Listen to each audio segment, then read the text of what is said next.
அனைத்து இந்திய அண்ணா திராவிட முன்னேற்ற கழகம் தேர்தலுக்கு பிறகு கலந்தாலோசித்த போது கழகத்தினுடைய பொதுச் செயலாளர் சில முன்மொழிகளை எங்களுடன் வைத்தார். இந்த இயக்கம் தொடங்கப்பட்டது திராவிட முன்னேற்ற கழகத்தை எதிர்த்து தொடங்கப்பட்ட இயக்கம். இந்த 53 ஆண்டு காலமாக திராவிட முன்னேற்ற கழகத்தை எதிர்த்து நாங்கள் அரசியல் செய்திருக்கிறோம். 2 தலைமுறை 3 தலைமுறையாக நாங்கள் செய்து கொண்டிருக்கிறோம். இந்த நிலையிலே எங்கள் முன் வைக்கப்பட்டது என்னவென்றால், திராவிட முன்னேற்ற கழகத்தினுடைய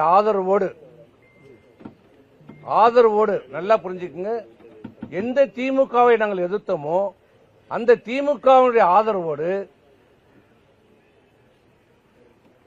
அனைத்து இந்திய அண்ணா திராவிட முன்னேற்ற கழகம் என்னை முதலமைச்சராக தேர்வு செய்ய ஒப்புக்கொண்டிருக்கிறார்கள்.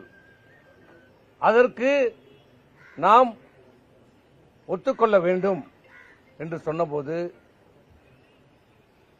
பெரும்பான்மையான சட்டமன்ற உறுப்பினர்கள், இன்னும் சொன்னால் அனைத்து சட்டமன்ற உறுப்பினர்களும் அந்த முன்மொழிவுக்கு யாரும் சம்மதிக்கவில்லை.